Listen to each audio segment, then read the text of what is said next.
views and opinions expressed on Explorers Seekers of the Truth or that of their guests or contributors are those of the speakers and do not necessarily reflect the views or positions of any entities they represent.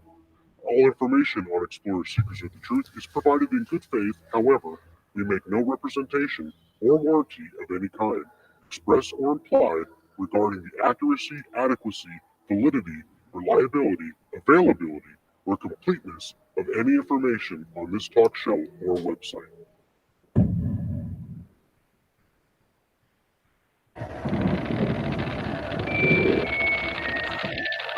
From monsters and ghosts to otherworldly beings, join the explorers as they venture into the darkest realms, seeking the truth to what goes bump in the night.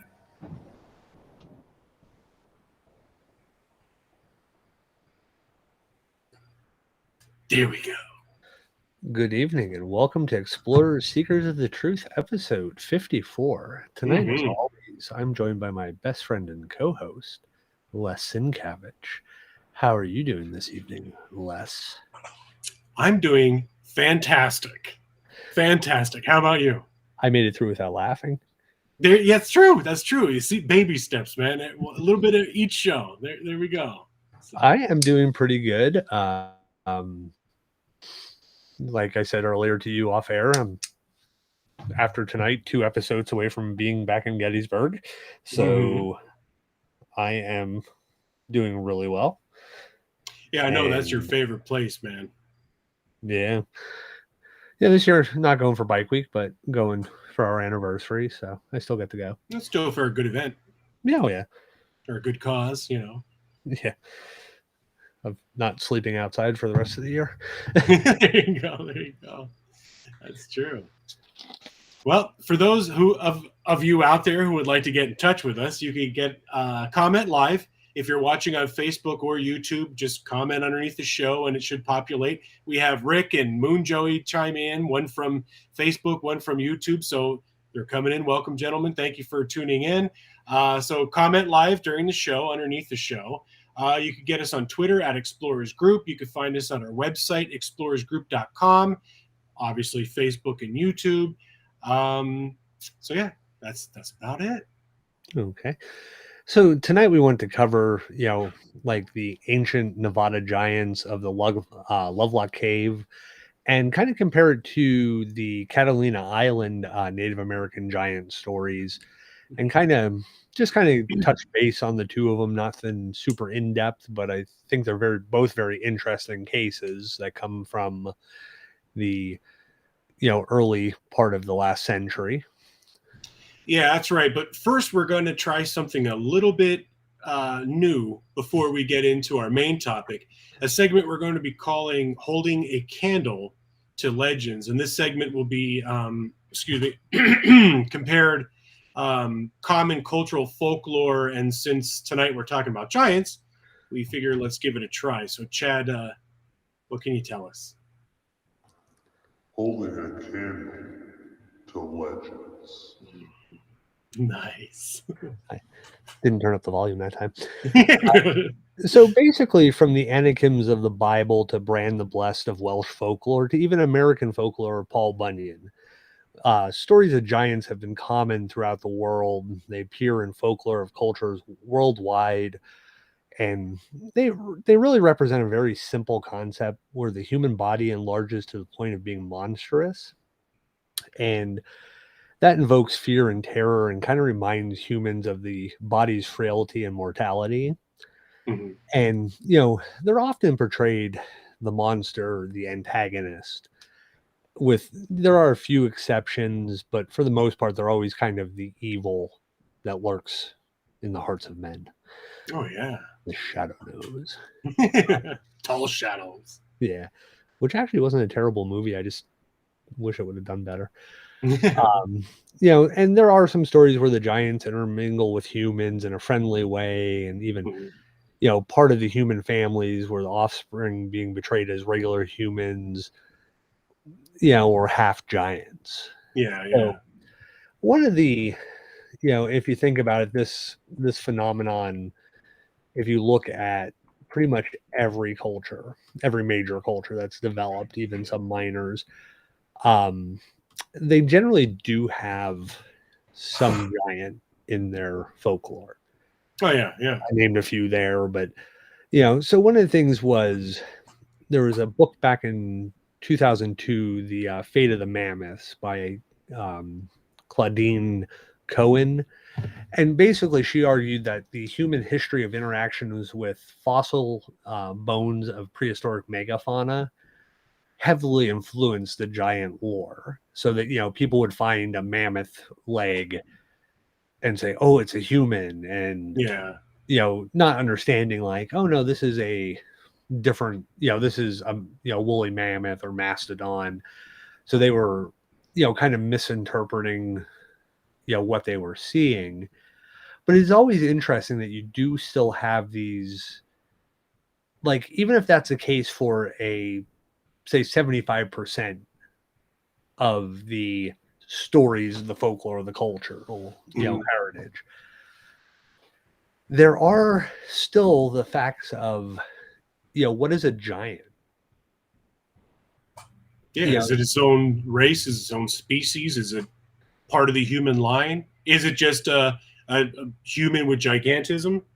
Well, here's the thing. You think about the, what they always say, the average height of a human male during this time is, like 5'7". Yeah. Well, if somebody was say 6'6", Schaefer, Yep. well, he's a giant to somebody who's 5'7". If average is 5'7", True. True. it means most of the people walking around are somewhere between 5'7", say 5'5", and 5'10". He's 6'6". Yeah. He's gonna appear to be a giant compared to the average person. Yeah. Yeah, I was actually just gonna bring up what Moon Joey commented right there. The giants in the Bible are really around 6'5", 6'6" when you use the mathematics that they used at that time. 6'5", 6'6". I mean, you're 6'3", almost 6'4". Yeah. It's a couple I'm inches not too taller. far off. Yeah. Yeah, that's a couple inches taller than you. Our friend Schaefer, who we went to college with, I mean, he's 6'6", 6'7", legit. Even standing next to us, he's a relatively gigantic looking guy. Now, he's not, Shaquille O'Neal, or Yao Ming. I mean, Yao Ming in China is a giant. Oh God, yeah, for He's sure. 7'7", 7'6", somewhere in that neighborhood. Well, what was that record holder? Wadlow or something like that was his last name. Robert Wadlow, I think. Yeah, he's 8 feet 11 inches. Yeah, I mean, not even to like NBA stars side. I mean, he dwarfs them. They had it's I on think our, it was it's Shaq. yeah, Shaq standing next to it. Yeah, it's on our Facebook Shaq page. at one of the Ripley's. I have the image from Ripley's on our page, and we also have the picture of Shaq standing with him. Shaq is 7'1", and this guy makes Shaq look like a normal sized person. Yeah. I think that I saw one picture. It was Shaq, Yao Ming, and then Robert Wadlow, whatever his name is, and even I couldn't believe even Yao Ming looked tiny compared, like 8'11". You don't think it's that big, but when you see it, and like I've seen that guy's statue at Ripley's before down at the beach, and I'm like, unbelievable. Yeah. You think like I'm right around 6'2", depending on how my neck is. Yeah. And I stood by that thing and I looked up, and almost 3 foot taller than me, basically. Yeah. Yep. Like you're looking up and you're like, 3 foot doesn't sound like a lot, or 6 foot to 8 foot doesn't seem like a lot, but when you're looking at something that tall, you think, oh my God, that guy's a giant. I mean, I see, going through, different colleges and stuff like that, you see some of the basketball players that are 6'10", 6'11", 7-footers, and they walk by you and you're just like, you're just looking up and it's like, it's like, holy cow. So you say giant, we have an understanding of that's a normal human who just is really tall for a human. Yeah. Or they have giantism, you know what I mean? Like, I mean, agromania, that's what causes the pituitary issues, but even so, it's still a normal human.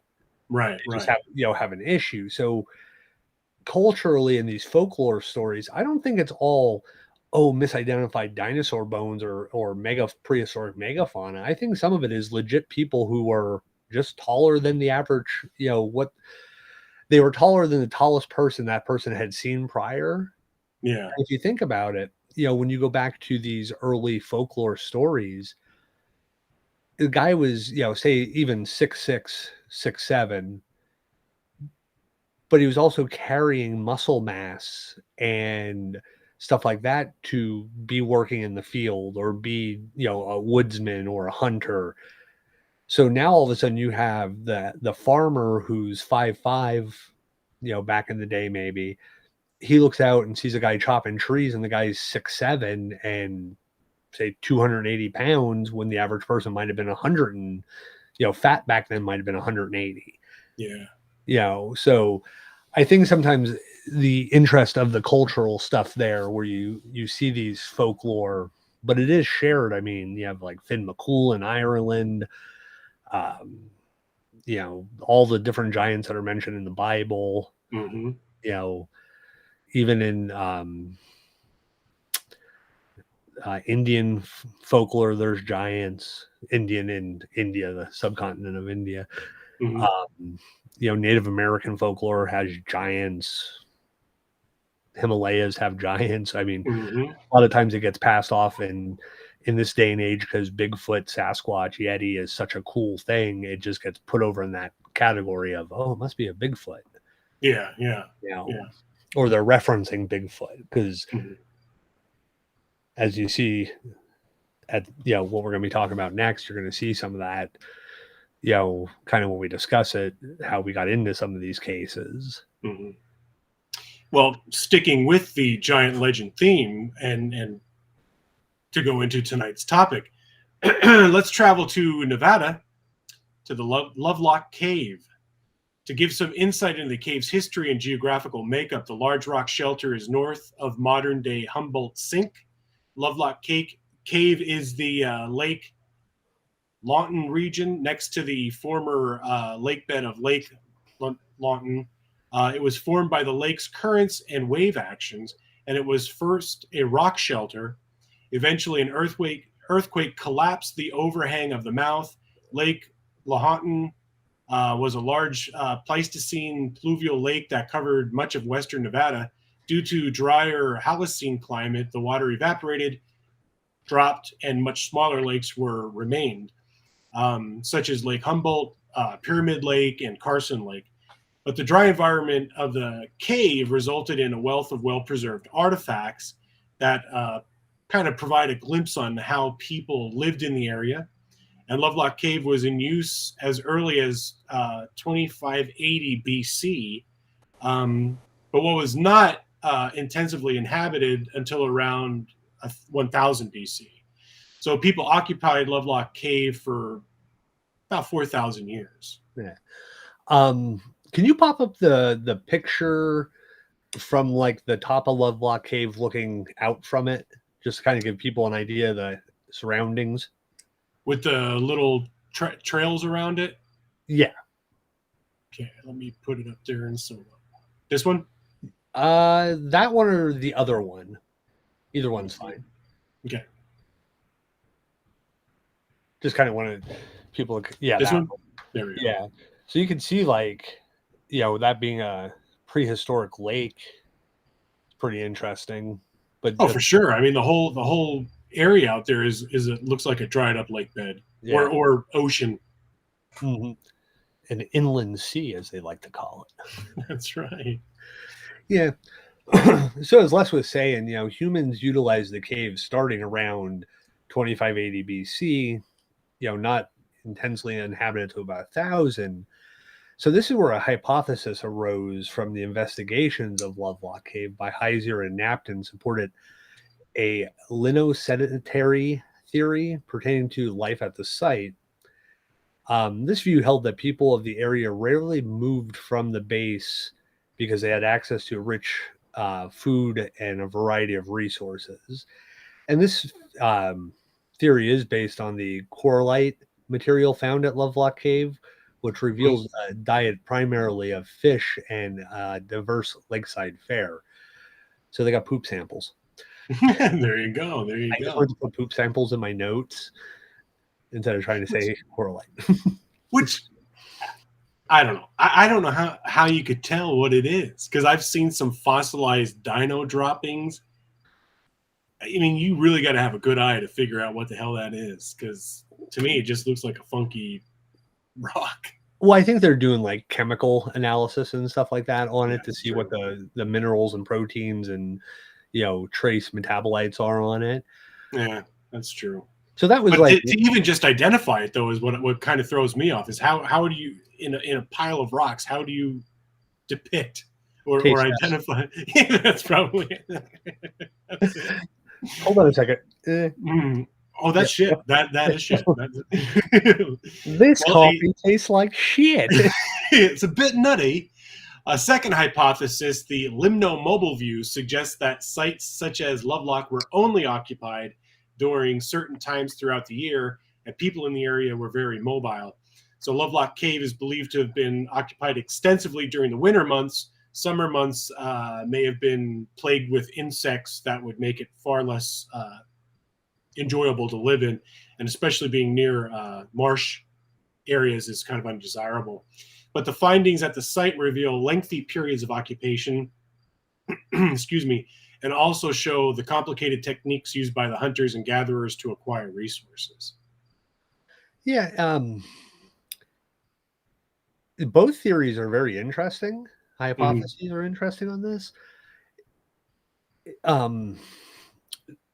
Just based off of limited knowledge of ancient cultures, they generally were mobile.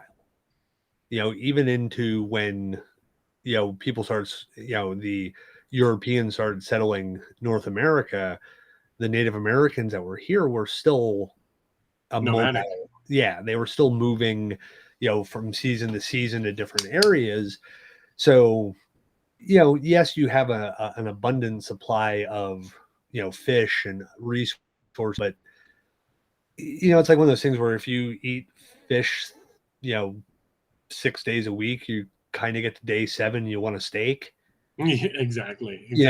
Well, a lot of the native people in those regions were, like you said, were nomadic. A lot of the Plains Indians and whatnot, with their teepees, they just fold them down, pack them up, follow the buffalo. So they would follow the food source. So I would say the linomobile hypothesis would probably be more likely than a permanent with the limno-sedentary theory. Yeah.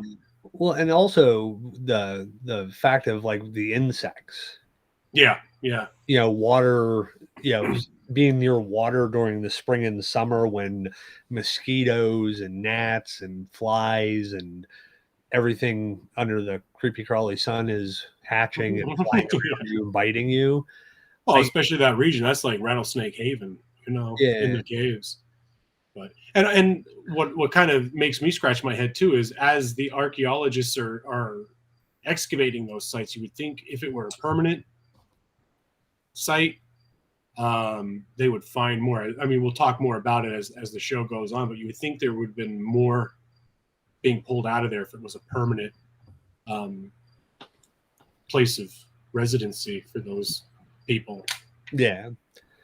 Now this is where things get interesting because in 1886 a mining engineer named John Reed happened to hear a legend about giants who inhabited the caves from a group of Paiutes while prospecting near Lovelock, Nevada. And the Indians told him a legend that was real to them and that the cave was located nearby. So when he saw the cave for himself, Reed knew he was on to something. Mm-hmm. So he was unable to dig himself, but news, of course, you find something out, the news spreads. Oh yeah. And the cave became an attraction, pretty much overnight at that point. And unfortunately, the attention that, was given to it was profit driven guano deposits found inside of it. That's funny because that was actually one of the other names that the cave was called, Sunset Guano Cave. Yeah. So it's like a sunset shit cave. So I mean, that's such a romantic name, isn't it? Second reference to poop, and we're only 20 minutes 20 minutes in. It's a good show. It's a good start. So there was a company that was started by two miners, and one's name was David Pugh, and the other was James Hart. And of course, they start, digging out and excavating the precious resources in 1911, and it had soon been shipped more than 250 tons to a fertilizer company in San Francisco. That's a lot of shit. That is. Well, I guess if bats were in there for thousands of years, it'll pile up.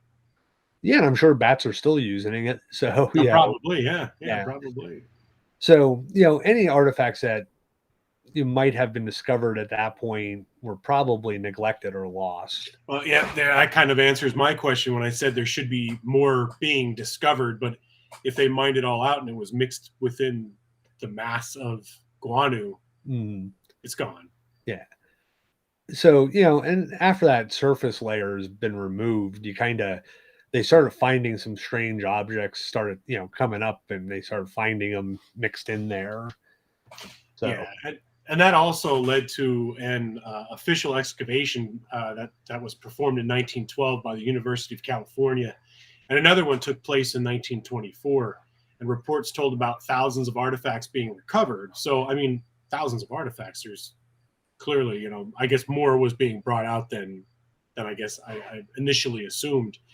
But and some of them being truly unusual, which I wish we could have found some more on what they all looked like. When we get into the discussion, I have some stuff for you. Okay. Pretty interesting. So around the same time as the second Lovelock cave excavation, another dig revealed a set of equally disturbing finds. So according to a 1931 article published in the Nevada Review Minor, 2 giant skeletons had been found buried in a dry lake bed close to Lovelock, Nevada.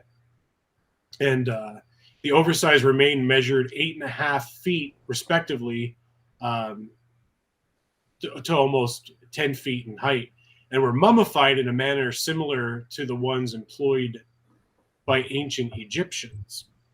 And another common trait between these mummified giant remains and the ones discovered as far south as Lake Titicaca is the presence of red hair. Yeah, and some scientists believe the reddish color is a result of the interaction with the environment in which they were buried. The mummies verify the legends which describe the Titicaca, yeah, and their kin as red-headed giants. Now, of course, it's proponents of alternative history believe these violent giants were none other than the biblical Nephilim. Mm-hmm. The forsworn, the offspring,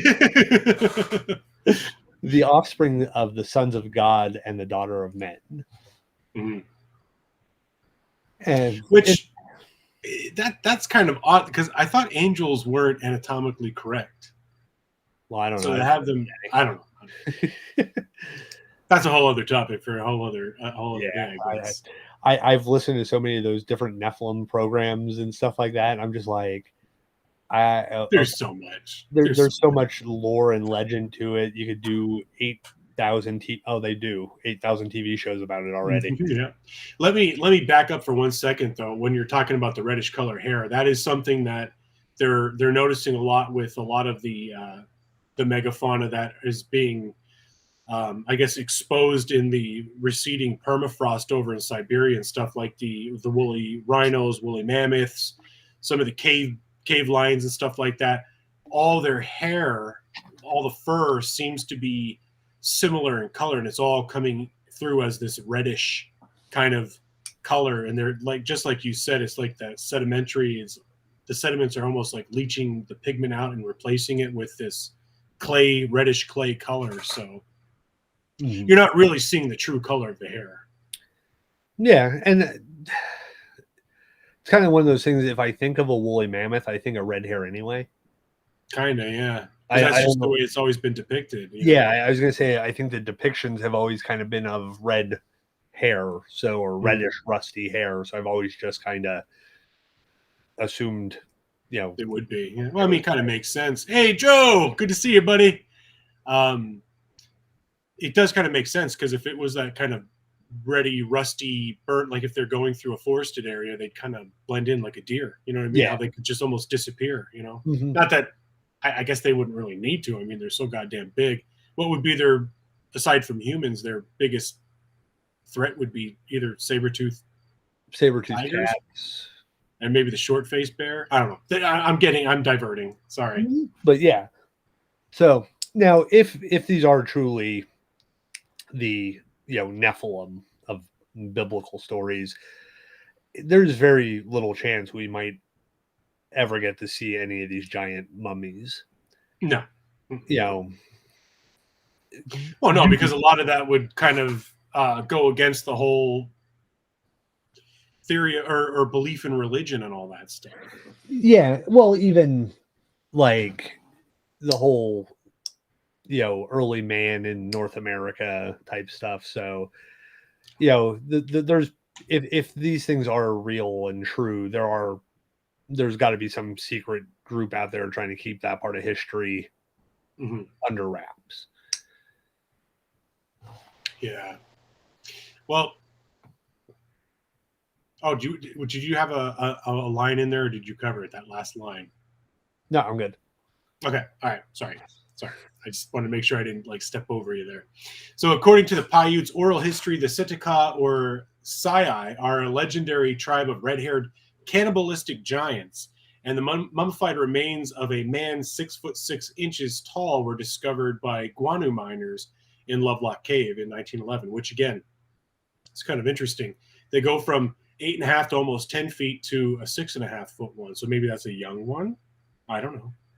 But if that is the height, that would just be a taller person, you know? Yeah. But they were discovered by the guano miners in 1911. And then Adrienne Mayer writes about the Setika in her book, Fossil Legends of the First Americans, which I'd actually really like to read that book. It'll take me 7 years like the last one, but I'll read it. Yeah, I was surprised you read one. I know.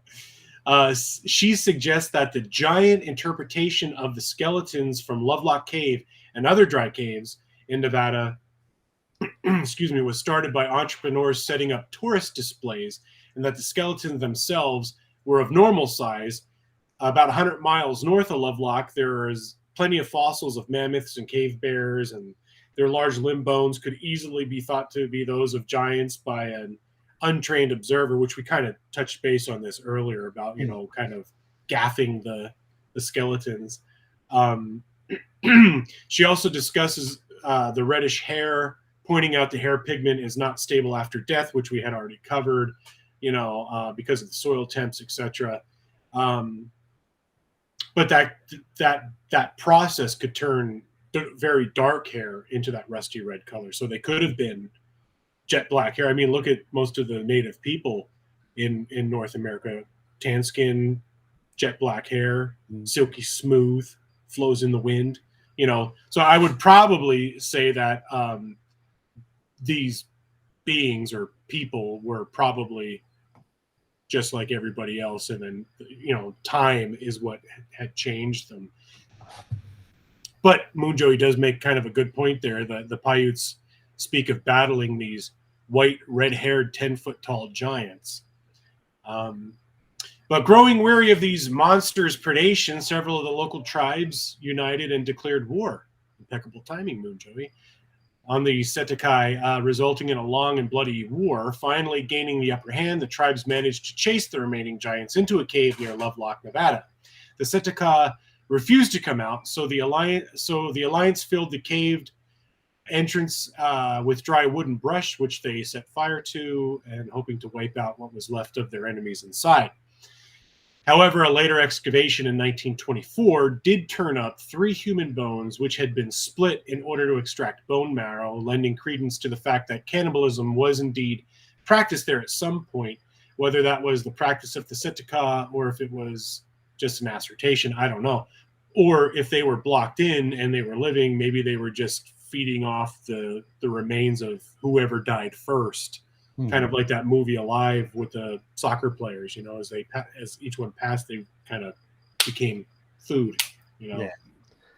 So now here's a couple interesting things to really start to look at. There were over 100,000 artifacts. Oh, excavated. Okay, so that is a hell of a lot more than I had originally thought. And now when they say artifacts, we're talking down to arrowheads. So each arrowhead counts as one.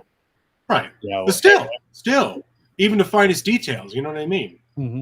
Now, the interesting thing was many of the items that were excavated were of giant proportions. I'll give you an example. A size 29 US sandal was found inside the Lovelock cave.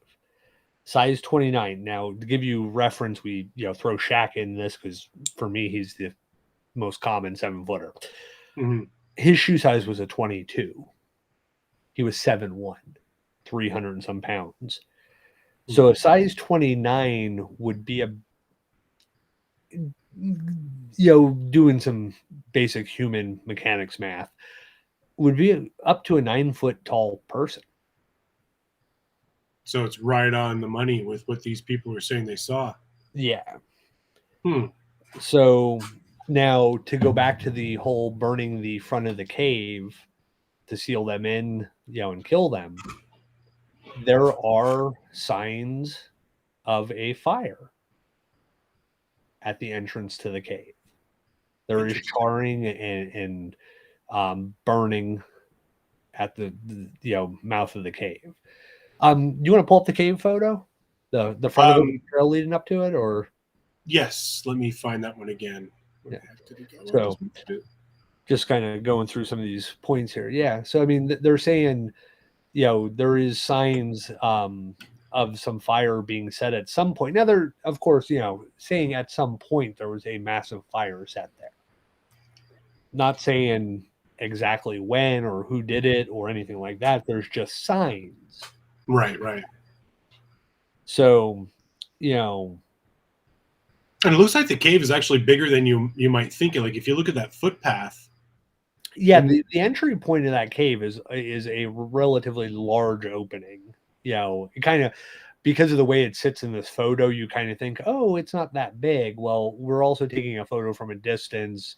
You think about those footpaths leading up to it, like where the Y junction is before you would turn to go into the opening. You got to figure that Y junction's probably a good 3 to 4 foot wide paths leading into it. Yeah. A 6-foot path. It's a decent sized cave. I mean, because you could figure if you would put a person on that trail, they'd be pretty teeny tiny. So you could safely say that a 10-foot tall group of people could probably get in and out of that with little ease. So, can you pull up the picture of the Native American lady for me, please? Yes. Hold on one sec. Okay, so this is Sarah Winnemucca Hopkins, and she wrote the book Life Among the Paiutes, who actually, she's one of the first people to put this into literature. And one of the things about the red hair is if you look at the flowing piece that comes off around her neck. Yeah. Okay. She used to wear this outfit when she would do presentations on the book and talking about her people. Well, sewn into that flowing top piece is the red hair. Oh, no way. Yes.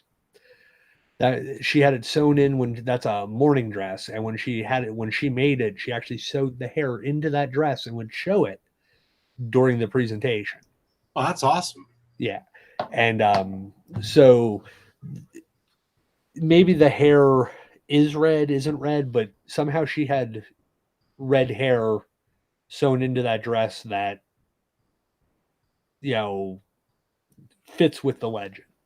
Yeah. So, you have other skeletons found in that area, different, within a couple 100 miles.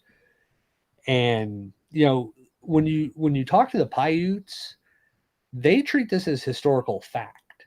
Right. They don't treat this as folklore, legend, or anything like that. They treat it as historical fact. Mm-hmm. And one of the things I find interesting, do you remember the movie 13th Warrior with Antonio Banderas? Yes. Okay. That's based off of, I believe it was Michael Crichton wrote the book Eaters of the Dead. Mm-hmm. That's where 13th Warrior comes from. Well, Mhm. 13th Warrior is based off of an actual Arabic writing of a poet, a court member, I believe it was Iraq. His brother was going to be the Sultan. He kind of fell in love with his brother's girlfriend, wife at the time, whatever. He was sent away. And he ended up with the Norsemen. And this is a story he tells. Okay. So we talk about, the whole holding a candle to legends. Big, cannibalistic people who live in a cave. Hmm. Hairy, that attack other civilizations nearby, taking people, killing people, And eating them. Then you have the warriors who trap them in the cave.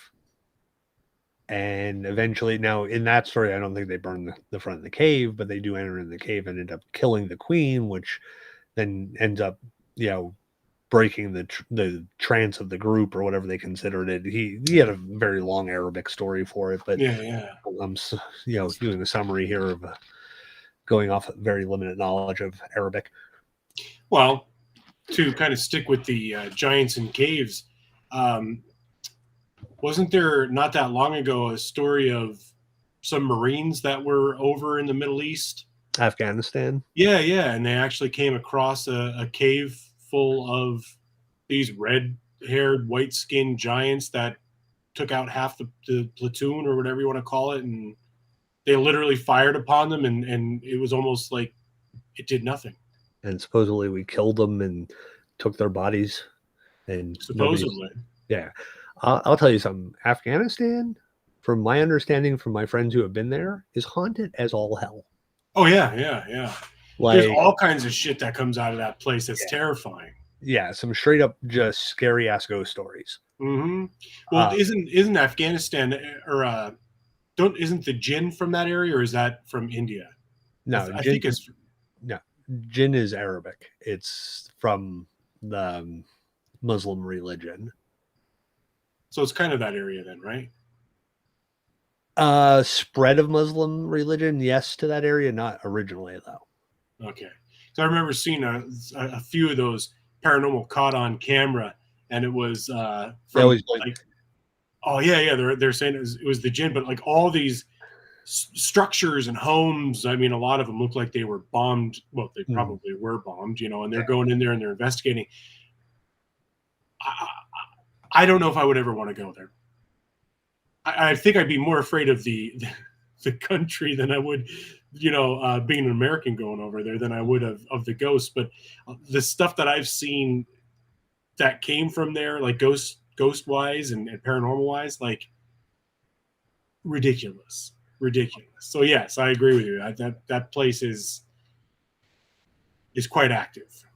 So what are your thoughts on the whole Lovelock? Well, let me rephrase that. The first time I ever heard this story, it was tied to Bigfoot. Yes. These were a tribe of Bigfoot that lived in this cave and attacked and were eating people and were eventually, fought off and killed. Right. So to me, it doesn't sound, looking into the stories and all that, it doesn't sound Bigfoot to me. It sounds more or less violent tribe of bigger than average. I mean, first of all, if if you have a genetic line that's bigger than average and they're breeding with other, a group of people that are bigger than average, you're probably going to produce more bigger than average. You're going to take that mutated chromosome or whatever it is, that strain of DNA, and you're just going to make it the norm throughout. Yeah, it's like breeding dogs and make them bigger, stronger. You take the bigger ones and you keep. So to that point, in a lot of cultures, like dwarfism and stuff like that, they would be excommunicated from the village or the town or whatever, or killed, in worst cases. But some of them are just kind of shipped off or kicked out or left to their own devices. So if there's a bunch of them that are getting kicked out and they make their own village or whatever. There was that town in Pennsylvania that was the village for the dwarfs. It's down, I think, towards Philly. I don't remember that one. No. Oh my God. On it. I think part of it's still there. There's nobody. I don't think anybody lives there anymore. But it was. I think it was down towards Philly, and it was basically like, I think it started out with like some circus performers bought some land because they weren't, they didn't fit normal society, and so they built their own community. And then, why are you about to laugh? I don't know. It's just funny. I'm trying to keep a straight face, but it just sounds. No. Okay, so it was a dwarven town. I'm sorry. My childish side is taking over. Yeah. So I mean, they basically built their own little town, and now I don't know, what if there was any breeding going on, but you had a town. So now take it back a couple thousand years, and all of a sudden you have this community of, giants. Well, you have a community of giants, but take it back for them and say it was a town of hobbits. Well, that Homo floresiensis, I butchered it. Floresiensis, kind of the whole little island of tiny people. Yeah.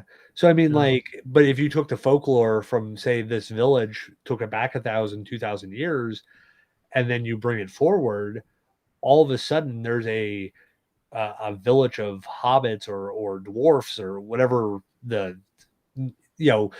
give it a name from a cultural group from that area, and then all of a sudden it's like, well, there was a village of little people living here. And now, of course, they weren't maybe eating people, but think about how stories also get started. Somebody doesn't like somebody, all of a sudden they're stealing. And, they're stealing, killing. You got to strike fear in to keep them away. Yeah. Or to raise anger against that group to go after them. So, well, back to the Lovelock caves. I've actually heard a couple different variations on these stories. One was tall, white-skinned, red-haired, so you know what I mean. You could see the flesh and all that stuff. But then I also heard that they were full body, red hair. You know what I mean? So that would lend credence to the Bigfoot. And it depends on which group and which community you're talking to. See, that's what I was just about to say. It depends what group, because I've heard it. Oh, my light just totally. Yeah, your light just kept on. Yeah. I've heard it as Vikings, a group of Nordic red-haired Vikings who somehow made their way to this cave in Nevada. I've heard it as fully hair covered, but I think it is interesting that when you start looking at the Eaters of Men and that folklore and story, a lot of similarities. But so you have that there. God, that's bright. Yeah, it's blinding me. I can't get it to be like at a decent level. If I turn it down a little bit, it goes too dark, and then I touch it, and then it goes too bright. So, and it's like blinding me right in the side of my face. But no, it is odd because it depends on which group. And again, this is to your point before, how a lot of these stories are, depending on the culture or the religion, or you know what I mean. It's the stories change, but they kind of have the same end result, you know. Mhm. But I mean, this very well could be case in point. There was a story that came out of South Africa. There was a drought. Uh, Crops weren't coming in. Cattle were dying. Blah blah blah. They blamed it on the birth of this little kid. They said that the kid was a witch. It was, you know, it was evil. It was a bad omen. Blah blah blah. The family kicked this toddler out into the streets, basically left for dead until some, you know, some person found this child and then, you know, nursed him back to health. And as far as I know, he's still, you know, alive and healthy. But different cultures have different superstitions. Mhm. So maybe the people, whoever predated the Paiutes out there, they had some kind of genetic or you know, mutation. Some of their offspring were abnormally tall, you know, compared to what they are. I mean, back then they were probably like a 5 foot something, you know, or Yeah. shorter. You know, so you get a 6 foot, 7 foot tall offspring. It's a bad sign, and it's a dry area. Oh, drought. It's a bad omen. It's you know, we gotta kick them out. We gotta sacrifice them or whatever, or ostracize them. Kick them out. Put them in a cave. This is where these tall, you know, dark omens go, and it's just unfortunate people that ended up living there. And maybe they were what do you call it? Limno-sedentary. Maybe they were the ones that were stuck there, and it was just this smaller group that remained and while all the other limno-mobile groups kind of just took off and would come back, and as time goes on, maybe you forget that, oh, there was this group, or I don't know. I mean, I'm just theorizing, you know, and that's when that group still had resentment because, hey, we were left here or whatever, and the other group, and then they fought. Yeah. Well, it reminds me of that Bone Tomahawk with Kurt Russell. Yeah. That, you know, group that lived in the cave. I mean, they weren't really based off this story, but, you know, it's a group that lives in a cave that's mutated, and I won't ruin it for everybody. It's not a bad movie. I actually want to see it, and I didn't yet, so don't go too far. Well, let's talk about the Catalina Islands and the we're gonna move on to the Catalina wine mixer, ladies and gentlemen. Oh, what does Moon Joey say here? I just want to read it quick before we go on. So according to a giantism specialist from the University of Oxford, human maximum height is limited to 9 feet. Also, the square cube law state increases in size requires a much faster expansion in volume. If you think about Bigfoot and how its girth is often described, it could be hypothesized that these giants are not human but rather animals. That could be. I mean, there's a lot of super tall people. What was that one guy? He was in the WWE for a little while. The Khan or the Kaw or the Great Kaw or something like that. The Great Khali. Yeah, I guess that I'm not a wrestling guy. The Longest Yard. He was in the he was in that big, like, very Cro-Magnon-y looking face. You know what I mean? Like caveman looking face. Dude, it's huge. He's super tall. He was towered over everybody else, and proportionately, he was massive. Like that Wadlow. If you looked at him, he was thin, abnormally thin. You know, he was tall and he just looked disproportionate. But if you look at some of the other people that may not be quite as tall, but are, you know, 7 plus. I think Wadlow was like 300 and some pounds, but it's because he's so tall. Yeah. But you had like Maximus Thrax, Roman emperor. Yeah. He was, at any given point in history, he was neither 8 foot 6 inches or 9 foot tall. Yeah. He was also massive.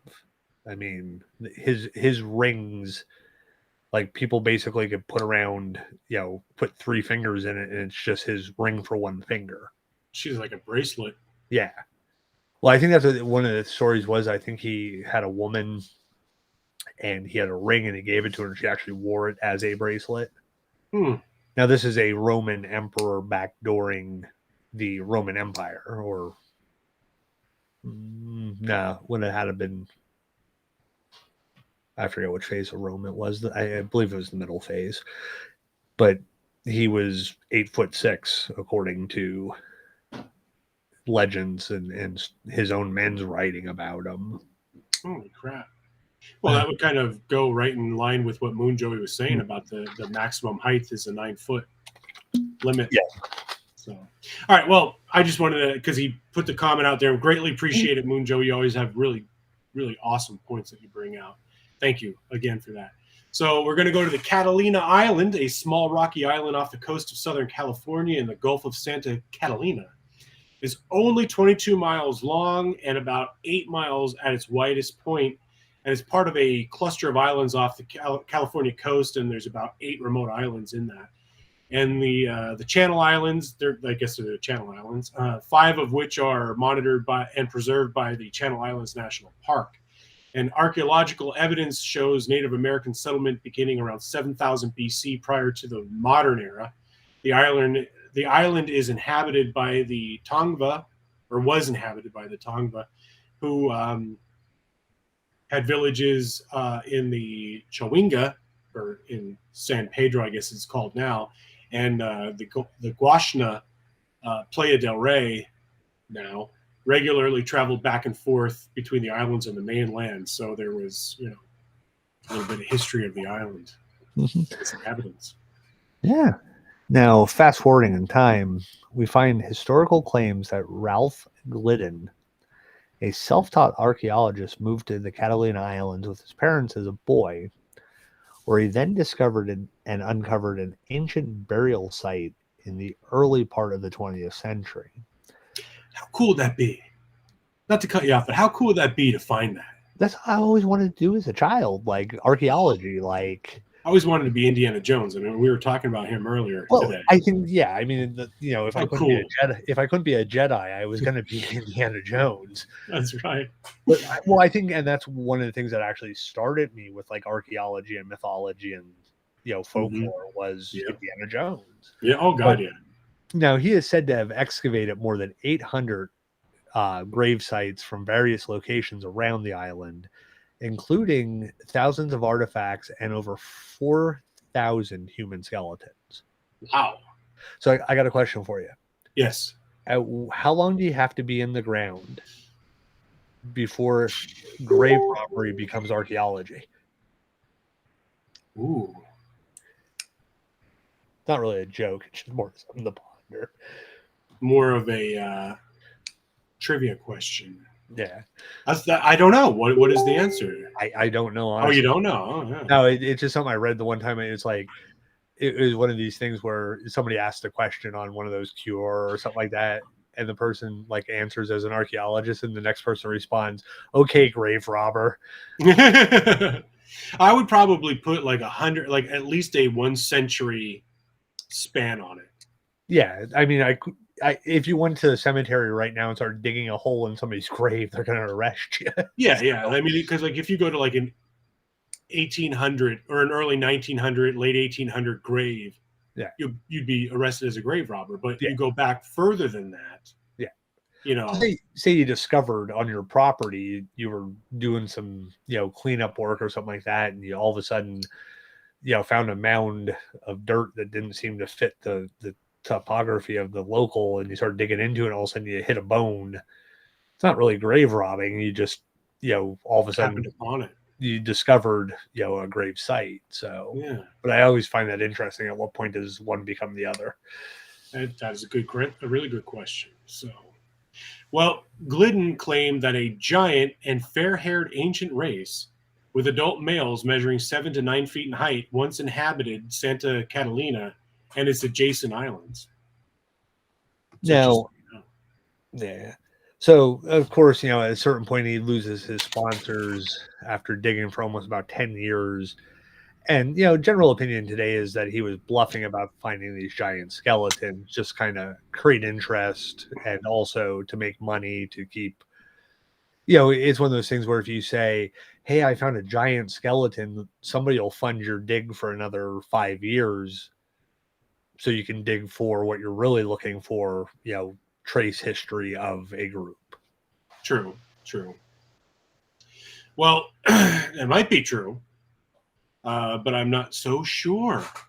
So you see, Glidden was not the first person to try and dig on that island. Ralph Glidden was not the first to find a giant skeleton on Catalina Island. According to the Pittsburgh Press on July 20th, 1913, and also the Daily Telegraph on July 26th, a German naturalist named Dr. A.W. Furstenan unearthed an 8-foot skeleton on the island. The skeleton was found with artifacts such as mortars, pestles, and arrowheads, kind of reminiscent to the smaller things that they were finding in Lovelock. I totally lost track. All different from the ordinary Indian relics that were being discovered on the islands, and plus a strange flat stone bearing unknown symbols. I always love that when they find those mystery talismans or tablets that have all these strange markings that they can't decipher. Yeah. Now, Thurston had, in Mexico, heard a legend of a noble race of giants that had lived on the Catalina Islands long before the white man had arrived. And he traveled to the island to investigate. And he found the skeleton along Avalon Bay in black, hard sand showing no signs of burning. Most of the bones crumbled to dust when they came up into the air. Only skull, jawbone, and bones of one of the feet remain.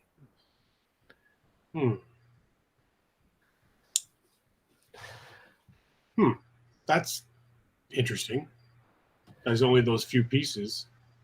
Yeah, well, I mean, the climate, you do hear. Oh yeah, I guess it is going to kind of grind everything up. Yeah. Well, you also just hear, like, with the exposure to air, certain items, will soften, become brittle, and if they're not, we're also talking 1900s, early 1900s. We're not talking about, if you even watch some of those dinosaur digs, they plaster stuff while it's still in the ground, as they dig. Yep, because as it's exposed, yeah, you're right. Well, even like the peat bog people that they were finding, as soon as they came out of the water, they started disintegrating, and the Iceman, I can't remember what the hell they called him, but yeah, he started to decompose almost instantly. But it's not only on the Catalina Island that seems to have found.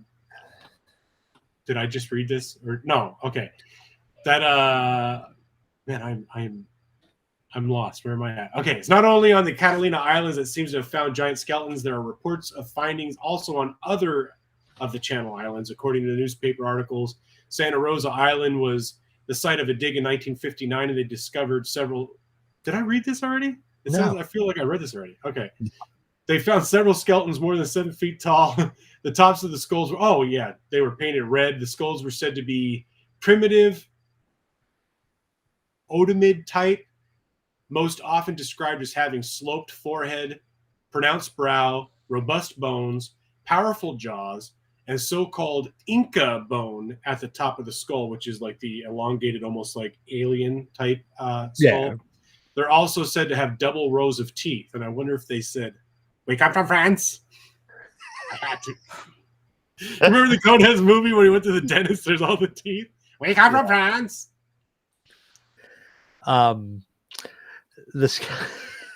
Sorry, I had to throw that out there. The skeletons were found at an Indian cemetery that contained abalone shells that were dated to be more than 7,000 years old. According to the book, The Native Race of the Pacific States of North America, a 5-volume description of indigenous ethnic groups by Hubert Howe Bancroft and a Mr. Taylor from San Bonaventure. God, if I could ever get that word right when I see it the first time. Stayed at Santa Rosa Island in 1861, and he often came across skeletons of Indians in caves with double rows of teeth. That is interesting. I don't ever remember reading any reports about that, though, in the past, though. This is the first time I'm hearing about double row teeth. I'm sure you know everything. I've seen like things that have resembled double rows of teeth, but a lot of times it's written like especially in archaeological stuff, it's usually because there's a set of teeth that didn't come in yet. Sometimes the what we would call baby teeth Yeah. didn't necessarily come out, so the teeth they weren't out of the skin when they were alive, but they were actually growing behind the regular teeth, but they didn't pop through yet. Gotcha. Or sometimes they did pop through and they caused dental issues and actually a lot of times led to the person's death. Oh, Jesus. Dental death is the number one killer of large mammals in the wild. I was just talking to your wife about that.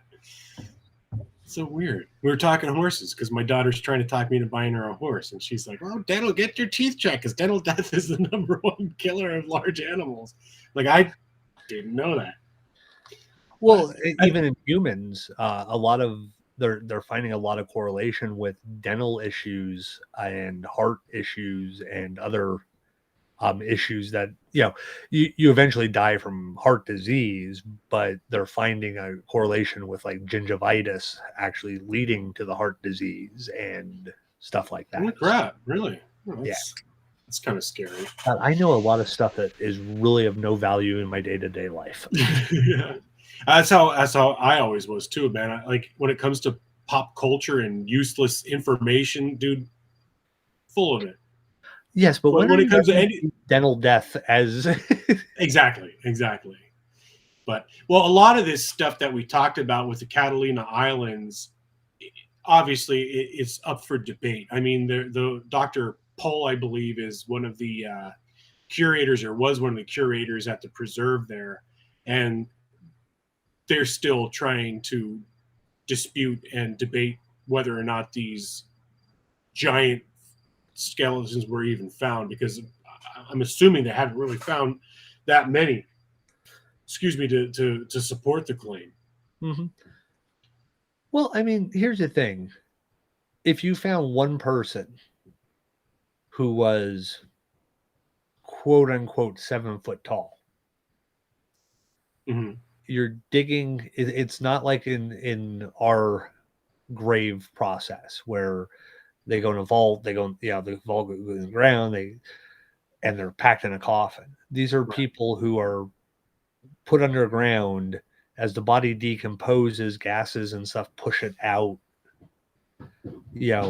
So when they find the person, it looks like maybe the person was 6'6", but the person after death looks 7 foot tall because there's no skin, there's no muscle, there's nothing holding it.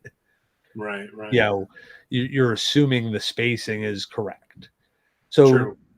Maybe they find 2 or 3 of these 7 foot people on an island. It's there's interstellar dwarfism and interstellar gigantism, I believe, where things that are usually big become small and things that are usually small become big due to certain conditions. Factors. Yeah. So I mean, you might if you dug, you took any cemetery, large cemetery, in a city, mm-hmm. you start digging, say in 1,000 years, you're gonna find somebody who's 7 foot tall. Yeah. So there were giants, say humans don't need to be tall. They start shrinking back some. Mm-hmm. You find a 7 foot 1 inch person 1,000 years from now, they're going to go, there was giants living here. There was giants in New York City.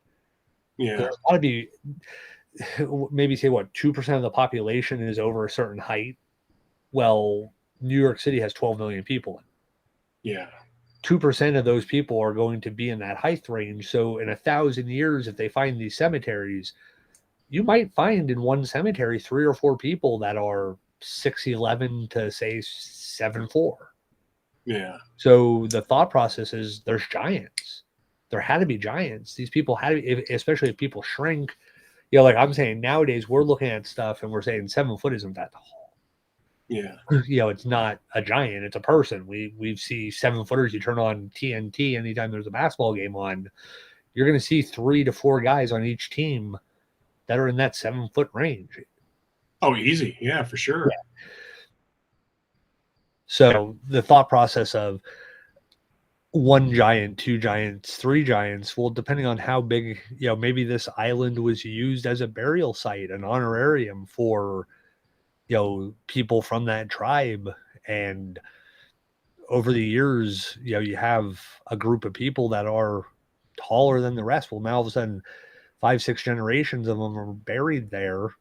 They're all 6'11", 7'4", in that range. So all of a sudden, there's giants living on this island. Well, no, there was just a family that produced really large people.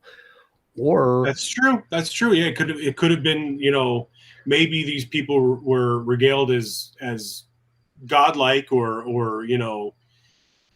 larger, no pun intended, but larger than life to just a certain group of people, and then they had a special burial place. So that island is where you would bury the giants. It was the ascending of the giants to the gods because they were godlike or something. Well, even if it wasn't just for them, like it was just a burial spot for certain ranks inside their community, and by achieving that rank, a brave warrior, the guy was 6'11", he was a brave warrior, he was bigger than average, so he could throw 3 men at one time, or he could run faster and further than anybody else because his stride length was so long.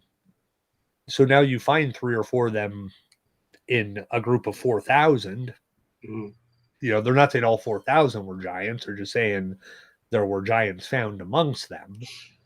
Right. I think giants, as in the sense of, what we think of, to me, if I think of a giant, I'm thinking of the disproportionately large Marvel, right. Marvel Cinematic Universe giant. I'm not thinking of somebody 8 foot tall. I'm not thinking of Maximus Thrax, who was 8'6". I'm thinking of 8'6". I may consider a giant.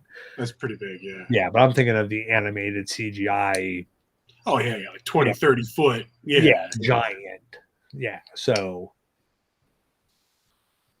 And it's funny that you mentioned Paul Bunyan because I literally just saw something online about the history of the folklore of Paul Bunyan and like all the different states that tried to claim where it came from. Like they were saying about it, he possibly originated in like Quebec area of Canada. And I think there were 4: Wisconsin, Minnesota, Vermont, and even Pennsylvania. I think we're trying to lay claim to where his folk tale originated and stuff. So kind of interesting. But that's when I think giant, I think that like taller than a tree, giant, Yeah.